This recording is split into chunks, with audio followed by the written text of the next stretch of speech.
ദൈവത്തിൻ്റെ അതിപരിശുദ്ധ നാമം വാഴ്ത്തപ്പെടുമാറാകട്ടെ.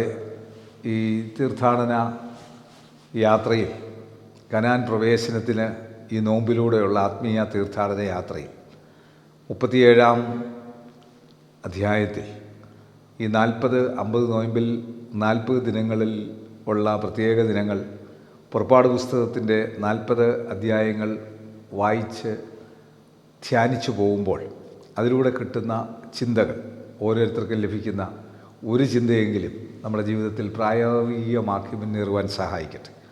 37-ാം അധ്യായത്തിൽ പെട്ടകം ഉണ്ടാക്കുന്നതാണ് കാണുന്നത്. 1 മുതൽ 9 വരെയുള്ള വാക്യങ്ങളിൽ ദ ആർക്ക് മെയ്ഡത്ത്, നിയമപ്പെട്ടകം ഉണ്ടാക്കുന്നത്. ബെസലേൽ പെട്ടകം ഖദിരമരം കൊണ്ടുണ്ടാക്കി. അതിന് 2.5 മുഴം നീളവും 1.5 മുഴം വീതിയും ഉണ്ടായിരുന്നു, 1.5 മുഴം ഉയരവും ഉണ്ടായിരുന്നു. അതകവും പുറവും പൊന്നുകൊണ്ട് പൊതിഞ്ഞു. ചുറ്റും അതിന് പൊന്നുകൊണ്ട് ഒരു വക്കുണ്ടാക്കി. അതിന് 4 കാലിനും ഇപ്പുറത്ത് 2 വളയം, അപ്പുറത്തും 2 വളയം, ഇങ്ങനെ 4 പൊൻവളയം വാർപ്പിച്ചു.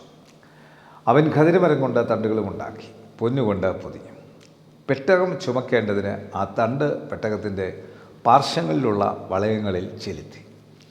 അവൻ തങ്കം കൊണ്ട് കൃപാസനമുണ്ടാക്കി. അതിന് 2.5 മുഴം നീളവും 1.5 മുഴം വീതിയും ഉണ്ടായിരുന്നു. അവൻ പൊന്നുകൊണ്ട് 2 കെരൂബുകളെ ഉണ്ടാക്കി. കൃപാസനത്തിൻ്റെ 2 അറ്റത്തും അവയെ അടിപ്പോണിയായി ഉണ്ടാക്കി. ഒരു കെരൂബ് ഒരറ്റത്തും മറ്റേ കെരൂബ് മറ്റേ അറ്റത്തും, ഇങ്ങനെ കെരൂബുകളെ കൃപാസനത്തിൻ്റെ 2 അറ്റത്തും അതിൽ നിന്ന് തന്നെ ഉള്ളവയായിട്ട് ഉണ്ടാക്കി. കെരൂബുകൾ മേലോട്ട് ചിറക് വിടർത്തി ചിറകുകൊണ്ട് കൃപാസനത്തെ മൂടുകയും തമ്മിൽ അഭിമുഖമായിരിക്കുകയും ചെയ്തു. കെരൂബുകളുടെ മുഖം കൃപാസനത്തിന് നേരെ ആയിരുന്നു. അപ്പോൾ വളരെ ഭംഗിയായിട്ട് അത് ഉണ്ടാക്കുമ്പോൾ 10 മുതൽ 16 വരെയുള്ള വാക്യങ്ങളിൽ അതിൻ്റെ മേശയെ പറ്റിയാണ് പറയുന്നത്. ഖദിരമരം കൊണ്ട് മേശ ഉണ്ടാക്കി. അതിന് 2 മുഴം നീളവും 1 മുഴം വീതിയും 1.5 മുഴം ഉയരവും ഉണ്ടായിരുന്നു. അത് തങ്കം കൊണ്ട് പൊതിഞ്ഞ, ചുറ്റും പൊന്നുകൊണ്ട് ഒരു വക്കുണ്ടാക്കി. ചുറ്റും അതിന് 4 വിരൽ വീതിയുള്ള ഒരു ചട്ടവും ഉണ്ടാക്കി. ചട്ടത്തിന് ചുറ്റും പൊന്നുകൊണ്ട് ഒരു വക്കുണ്ടാക്കി. അതിന് 4 പൊൻവളയം വാർത്തു 4 കാലിൻ്റെയും ഓരോ പാർശ്വത്തിൽ തറച്ചു. മേശ ചുമക്കേണ്ടതിന് തണ്ടുകൾ ചെലുത്തുവാൻ വളയങ്ങൾ ചട്ടത്തോട് ചേർന്നിരുന്നു. മേശ ചുമക്കേണ്ടതിനുള്ള തണ്ടുകൾ ഖദിരമരം കൊണ്ടുണ്ടാക്കി, പൊന്നുകൊണ്ട് പൊതിഞ്ഞു. മേശമേലുള്ള ഉപകരണങ്ങളായ തളികകളും കരണ്ടികളും കിണ്ടികളും പകരുവാൻ ഉപയോഗിക്കുന്ന കുടങ്ങളും തങ്കം കൊണ്ട് ഉണ്ടാക്കി. അവൻ തങ്കം കൊണ്ട് നിലവിളക്കുണ്ടാക്കി. വിളക്ക് അടുപ്പുപണിയായി ഉണ്ടാക്കി. ദൈവത്തിൻ്റെ സന്നിധിയിൽ ഈ 6 വാക്യങ്ങളിൽ നമുക്ക് കാണുന്ന ആ മേശ ഉണ്ടാക്കുന്നതായിട്ടുള്ള കാര്യമാണ്. ആ ടേബിൾ കഴിഞ്ഞ് അതിൻ്റെ ലാമ്പ് സ്റ്റാമ്പാണ് 17 മുതൽ 24 വരെയുള്ള വാക്യങ്ങളിൽ നമുക്ക് കാണാൻ സാധിക്കുന്നത്.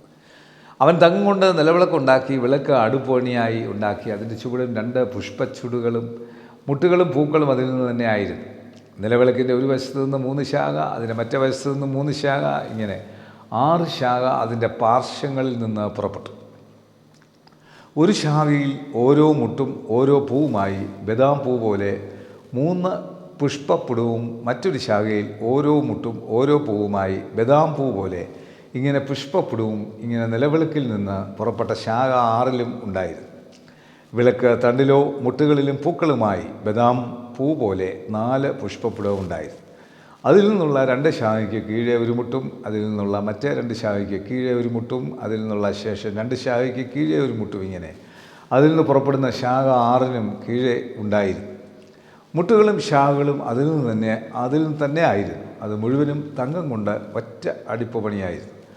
അവൻ അതിൻ്റെ 7 ദീപവും അതിൻ്റെ ചവണങ്ങളും കരിന്തിരി പാത്രങ്ങളും തങ്കം കൊണ്ട് ഉണ്ടാക്കി.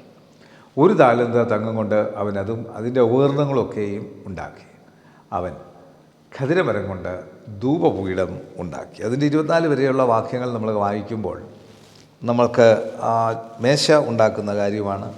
എന്നാൽ അതിൻ്റെ ലാമ്പ്, അതിനുശേഷമുള്ള ലാമ്പിൻ്റെ കാര്യങ്ങളാണ് അടുത്തത് പറയുന്നത്. അത് ആൾട്ടർ ഓഫ് ഇൻസെൻസ് മെയ്ഡ് 25 മുതൽ 28 വരെയുള്ള വാക്യങ്ങൾ. അവൻ ഖദിരമരം കൊണ്ട് ധൂപപീഠം ഉണ്ടാക്കി. അതൊരു മുഴം നീളവും 1 മുഴം വീതി, ഇങ്ങനെ സമചതുരവുമായിരുന്നു. അതിന് ഉയരം 2 മുഴമായിരുന്നു. അതിൻ്റെ കൊമ്പുകൾ അതിൽ നിന്ന് തന്നെ ആയിരുന്നു. അവനതും അതിൻ്റെ മേൽപ്പലകകളും ചുറ്റും അതിൻ്റെ പാർശ്വങ്ങളും കൊമ്പുകളും തങ്കം കൊണ്ട് പൊതിഞ്ഞു. അതിന് ചുറ്റും പൊന്നുകൊണ്ട് ഒരു വക്കുണ്ടാക്കി. അത് ചുമക്കേണ്ടതിന് തണ്ട് ചെകുത്തുവാൻ ചെലുത്തുവാൻ വക്കിന് കീഴെ 2 പാർശ്വങ്ങളിലുമുള്ള ഓരോ കോണിങ്കലും ഓരോ പൊൻവളയം ഉണ്ടാക്കി. ഖദരമരം കൊണ്ട് തണ്ടുകളും ഉണ്ടാക്കി പൊന്നുകൊണ്ട് പൊതിഞ്ഞു. അവൻ വിശുദ്ധമായ അഭിഷേക തൈലവും നല്ല സുഗന്ധവുമുള്ള നിർമ്മല ധൂപവർഗവും തൈലക്കാരൻ്റെ വിദ്യപ്രകാരം ഉണ്ടാക്കി. അതിനകത്ത് ചെയ്യുന്നതായിട്ടുള്ള എല്ലാ കാര്യവും ബുദ്ധിയോടെ കണക്കനുസരിച്ച് നമ്മുടെ ജീവിതത്തിലുള്ള നിഷ്ഠയും ഡിസിപ്ലിനും ഉണ്ടായിരിക്കണം. സത്യസന്ധതയും കഠിനാധ്വാനവും വിനയവും വിശുദ്ധിയും ദൈവകൃപയും ആരോഗ്യവും മറ്റുള്ളവർക്ക് വേണ്ടി എല്ലാവരും ഉപയോഗിക്കേണ്ടതാണ് ഒരു ദൈവീക ദർശനത്തിൻ്റെ ഭാവം. അപ്പോൾ ഇത് ഒരു ആലയത്തിൻ്റെ അനുഭവം നമ്മളെ വ്യക്തിപരമായ ജീവിതത്തിൽ നമ്മളൊരു ആലയമായി മാറുവാൻ ഈ കാര്യങ്ങളൊന്നും ചെയ്തില്ലെങ്കിലും ഇത് കേൾക്കുന്ന കാണുന്ന നിങ്ങൾ ഒരു പായ് വാങ്ങിച്ച് നല്ല പാ കിട്ടും. പണ്ട് കാലത്ത് തഴപ്പായ ഉണ്ടായിരുന്നു. ഈ കാലത്ത് നല്ല മെയ്ഡ് ചെയ്ത് മടക്കി വെക്കാവുന്ന നല്ല പായുണ്ട്. എല്ലാ ഭവനത്തിലും പ്രാർത്ഥനയ്ക്കായിട്ടൊരു പാ വാങ്ങിച്ച് പ്രാർത്ഥനാ ജീവിതം ആരംഭിച്ച് വേദപുസ്തകവുമായിട്ടുള്ള നിർമ്മലമായിട്ടുള്ള ഈ അനുഭവം, ഈ വേദപുസ്തകം ഇങ്ങനെ വായിക്കുമ്പോഴുള്ള ഒരു പവർ മനസ്സിലാക്കാൻ സാധിക്കും. ആ ശക്തി മനസ്സിലാക്കാൻ സാധിക്കും. കണ്ണടയ്ക്കാൻ പ്രാർത്ഥിക്കും. കർത്താവ് ഇത് കാണുകയും കേൾക്കുകയും ചെയ്യുന്ന എല്ലാ കുടുംബങ്ങളിലും അവരുടെ പ്രാർത്ഥനാ വിഷയങ്ങളിൽ ഈ വചനത്തിലൂടെ വലിയ ശക്തി പുറപ്പെടണമേ, വലിയ ധൈര്യം പുറപ്പെടണമേ, രോഗങ്ങൾ മാറണമേ, ക്ഷീണങ്ങൾ മാറണമേ, വിഷയങ്ങളുമേൽ പരിഹാരമുണ്ടാക്കണമേ, പാപത്തിൽ നിന്ന് വിടുതൽ കൊടുക്കണമേ. ദൈവസന്നിധിയിൽ പാപങ്ങളിൽ നിന്ന് വിടുതൽ നൽകുന്ന, പാപത്തിൽ പശ്ചാത്തപിച്ച് ദൈവസന്നിധിയിൽ അനുഗ്രഹങ്ങൾ നേടുന്ന വ്രതമായി നോമ്പിനെ മാറ്റിയെടുക്കുവാൻ ഈ ധ്യാനത്തിലൂടെ സാധിക്കണമേ. അങ്ങനെ കനാൻ ജീവിത പ്രവേശനം ലഭിക്കണമേ.